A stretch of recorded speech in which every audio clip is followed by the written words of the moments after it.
കുറച്ചു ദിവസങ്ങൾക്ക് മുമ്പാണ് വിവാദ ആൾദൈവം നിത്യാനന്ദ മരിച്ചെന്ന വാർത്തകൾ പ്രചരിച്ചതും പിന്നീട് ആ വാർത്തകൾ നിഷേധിച്ച് നിത്യാനന്ദ തന്നെ രംഗത്തെത്തിയതും. ബലാത്സംഗ കേസിൽ അറസ്റ്റ് ഭയന്ന് അനുയായികളുമായി രാജ്യം വിട്ട നിത്യാനന്ദ കൈലാസ എന്ന പേരിൽ സ്വന്തം രാജ്യം സ്ഥാപിച്ചു എന്നാണ് അവകാശപ്പെടുന്നത്. എന്നാൽ ഈ രാജ്യവും നിത്യാനന്ദയും എവിടെയാണെന്ന് ഇപ്പോഴും വ്യക്തമല്ല. നിത്യാനന്ദയോടൊപ്പം രാജ്യത്തു നിന്നും അപ്രത്യക്ഷമായവരുടെ കൂട്ടത്തിൽ ഒരു കാലത്ത് മലയാളികൾ ഹൃദയത്തിലേറ്റിയ ഒരു താരവുമുണ്ട്, നടി രഞ്ജിത.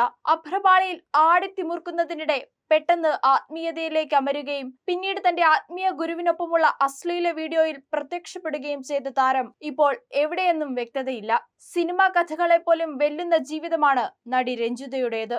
അപ്രതീക്ഷിത വഴിത്തിരിവുകളും വിവാദങ്ങളും നിറഞ്ഞ ആ ജീവിതത്തിലേക്ക് ഒന്ന് പോയി വരാം. വെള്ളിത്തിരയുടെ തിളക്കവും ആത്മീയതയുടെ ശാന്തതയും ലൈംഗികതയുടെ നിഗൂഢതകളും നിറഞ്ഞ ജീവിതമാണ് രഞ്ജിതയുടേത്. 1975 തമിഴ്നാട്ടിലാണ് താരത്തിന്റെ ജനനം. മാതാപിതാക്കൾ നൽകിയ പേര് ശ്രീവള്ളി. പഠിക്കുന്ന കാലത്ത് ശ്രീവള്ളിയുടെ ഇഷ്ടമേഖല സ്പോർട്സ് ആയിരുന്നു. വോളിബോൾ താരമായിരുന്ന ശ്രീവള്ളി സംസ്ഥാന തലത്തിലും ദേശീയ തലത്തിലും മത്സരങ്ങളിൽ പങ്കെടുത്തിട്ടുണ്ട്. BA വിദ്യാർത്ഥിനിയായിരിക്കെ കടപ്പ റെഡ്ഡമ്മ എന്ന തെലുങ്കു സിനിമയിൽ അഭിനയിക്കാൻ അവസരം ലഭിച്ചതോടെയാണ് ശ്രീവള്ളിയുടെ ജീവിതം മാറി മറിയുന്നത്. ആ സിനിമയും അതിലെ കഥാപാത്രവും ശ്രീവള്ളിയിലെ നടിയെ അടയാളപ്പെടുത്താൻ പര്യാപ്തമായിരുന്നില്ലെങ്കിലും ആ പെൺകുട്ടിയുടെ ഉള്ളിലെ അഭിനയ പ്രതിഭയെ പ്രദർശിപ്പിക്കാൻ കഴിഞ്ഞു. പിന്നീട് ഭാരതിരാജയുടെ നാടോടി തെൻട്രൽ എന്ന തമിഴ് ചിത്രത്തിൽ നായികയായതോടെ രഞ്ജിത എന്ന നടിയുടെ രാശി തെളിയുകയായിരുന്നു. ശ്രീവള്ളിക്ക് രഞ്ജിത എന്ന് പേരിട്ടതും ഭാരതിരാജയാണ്. നാടോടി തെൻട്രൽ ചർച്ചകളിൽ ഇടം പിടിച്ചതോടെ രഞ്ജിതയുടെ നാളുകളായി. 7 വർഷക്കാലം തുടർച്ചയായി അവർ നിരവധി തമിഴ് പടങ്ങളിൽ നായികയായി. തെലുങ്കിലും കന്നഡയിലും അനവധി സിനിമകളിൽ ഈ കാലയളവിൽ അഭിനയിച്ചു. ഇതിനിടെ മലയാളത്തിലും അഭിനയിക്കാൻ സമയം കണ്ടെത്തി. സുരേഷ് ഗോപി ചിത്രമായ മാഫിയയിലൂടെയാണ് രഞ്ജിത മലയാളത്തിൽ അരങ്ങേറ്റം കുറിക്കുന്നത്. സിന്ദൂരരേഖ, ചമയം, ഒരു യാത്രാമൊഴി, ജോണി വാക്കർ, കൈക്കൊടുന്ന നിലാവ്, രക്തസാക്ഷികൾ സിന്ദാബാദ്, വിഷ്ണു തുടങ്ങി പിന്നീട് ഇങ്ങോട്ട് രഞ്ജിതയുടെ മുഖമില്ലാത്ത സിനിമകൾ മലയാളത്തിൽ കുറവായിരുന്നു. അഭിനയിച്ച എല്ലാ ചിത്രങ്ങളും അക്കാലത്തെ ഹിറ്റുകളുമായിരുന്നു. എന്നാൽ മലയാള സിനിമ രഞ്ജിതയിലെ നടിയെ പൂർണ്ണമായി പ്രയോജനപ്പെടുത്തിയെന്ന് പറയാനാവില്ല.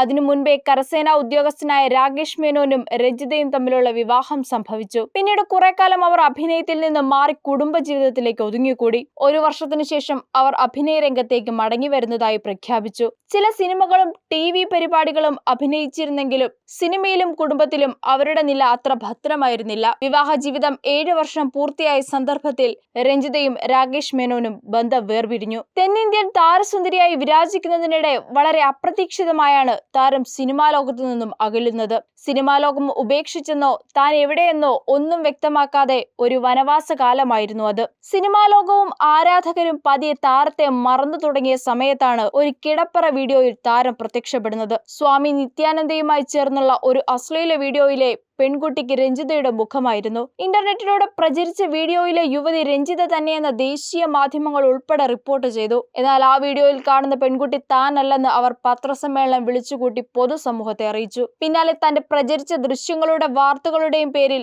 അവർ നിയമ പോരാട്ടം നടത്തി. വീഡിയോ വ്യാജമാണെന്നും അതിൽ കാണുന്ന പെൺകുട്ടി താനല്ലെന്നുമായിരുന്നു രഞ്ജിതയുടെ വാദം. മാധ്യമങ്ങൾ തന്നെ അപമാനിച്ചു എന്നാരോപിച്ചുകൊണ്ട് രഞ്ജിത കർണാടക ഹൈക്കോടതിയിൽ പരാതി നൽകി. പരാതിക്കാരിയുടെ സ്വകാര്യതയും അന്തസ്സും ചോദ്യം ചെയ്യുന്ന അപമാനകരമായ വാർത്ത നൽകിയതിന് വാർത്താ ചാനലുകൾ രഞ്ജിതയോട് മാപ്പ് പറയാൻ കോടതി ഉത്തരവിട്ടു. എന്നാൽ ഈ വിഷയത്തിൽ മാധ്യമങ്ങൾ പിന്നോക്കം പോയില്ല. ഇക്കാര്യത്തിലുള്ള തങ്ങളുടെ വിശ്വാസ്യത അവർ നിയമപരമായും ആധികാരികമായും തെളിയിച്ചു. വീഡിയോ യഥാർത്ഥമാണെന്ന് തെളിയിക്കുന്ന ഫോറൻസിക് ലബോറട്ടറി റിപ്പോർട്ടുകളും ദൃശ്യങ്ങളിലുള്ളത് രഞ്ജിത തന്നെയെന്ന് സ്ഥിരീകരിച്ചു. ഇതോടെ താരം വീണ്ടും മാധ്യമങ്ങൾക്ക് മുന്നിൽ വരാതായി. യുവതി എവിടെയെന്നോ എന്തു ചെയ്യുന്നുവെന്നോ പിന്നീട് കുറെ നാളുകൾ ആരും അറിഞ്ഞില്ല. പിന്നീട് നിത്യാനന്ദയുടെ അടിയുറച്ച അനുയായി എന്ന് വെളിപ്പെടുത്തി സന്യാസം സ്വീകരിച്ച് മാതാ നിത്യാനന്ദമയി എന്ന പേരും സ്വീകരിച്ചു. അശ്ലീല വീഡിയോ വിവാദം കത്തി 3 വർഷം കഴിഞ്ഞപ്പോഴായിരുന്നു ഈ മാറ്റം. 3 വർഷങ്ങൾക്ക് ശേഷം രഞ്ജിതയുടെ മറ്റൊരു മുഖവും രൂപവും കണ്ട് പൊതുസമൂഹം വീണ്ടും നടുങ്ങി. സ്വാമി നിത്യാനന്ദയിൽ നിന്ന് തന്നെ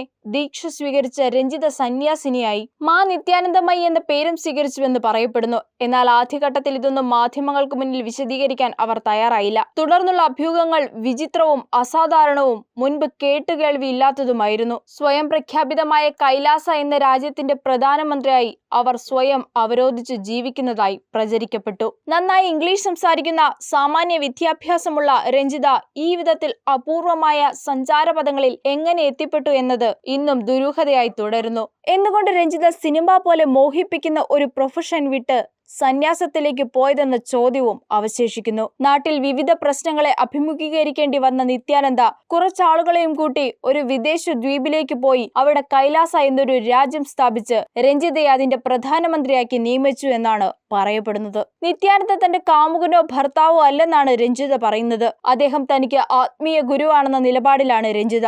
തമിഴ്നാട്ടിലെ പലയിടങ്ങളിൽ സ്വാമി നടത്തിയ പ്രഭാഷണങ്ങളിൽ ആകൃഷ്ടയായാണ് അദ്ദേഹത്തിന്റെ ഭക്തിയായതെന്നും അവർ ഏറ്റുപറഞ്ഞു. അപ്പോഴും പഴയ അശ്ലീല വീഡിയോയെ രഞ്ജിത തള്ളിക്കളയുന്നുണ്ട്. താനും അദ്ദേഹവുമായുള്ള വീഡിയോ എന്ന പേരിൽ പ്രചരിക്കപ്പെട്ട ക്ലിപ്പുകൾ മോർഫ് ചെയ്തതാണെന്നും ആ വീഡിയോയിൽ കാണുന്ന പെൺകുട്ടി താനല്ലെന്നും അവർ നിരന്തരം ആവർത്തിച്ചു. എന്തായാലും രഞ്ജിത പിന്നീട് പൂർണ്ണമായി തന്നെ ആശ്രമവാസിയാവുകയും സ്വാമിയുടെ ശിഷ്യത്വം സ്വീകരിച്ച് കുടുംബജീവിതത്തോടും സിനിമയോടും വിട പറയുകയും ചെയ്തു.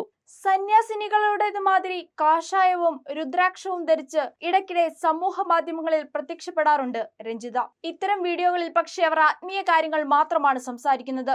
ഇടയ്ക്കിടെ ചില റീൽസുകൾ അവരുടേതായി സമൂഹ മാധ്യമങ്ങളിൽ പ്രചരിക്കപ്പെട്ടിരുന്നു. ഒരു സന്യാസിനിയുടെ വേഷഭൂഷാദികളുമായാണ് അവർ അതിൽ പ്രത്യക്ഷപ്പെട്ടിരിക്കുന്നത്. എന്നാൽ കുറെ കാലമായി എവിടെയും അവരുടെ സാന്നിധ്യമില്ല. വിദേശത്തേതോ രഹസ്യ ദ്വീപിലുള്ള ആശ്രമത്തിൽ അവർ ആധ്യാത്മിക ജീവിതം നയിക്കുന്നുവെന്നാണ് അറിയുന്നത്. ഇതൊക്കെയാണെങ്കിലും ഏതോ അജ്ഞാത ഭൂമികയിൽ മറഞ്ഞിരിക്കുന്ന അവരെ സംബന്ധിച്ച ദുരൂഹതകൾ ഇന്നും തുടരുന്നു. ഈ വർഷം 50 വയസ്സ് തികയുകയാണ് രഞ്ജിതയ്ക്ക്.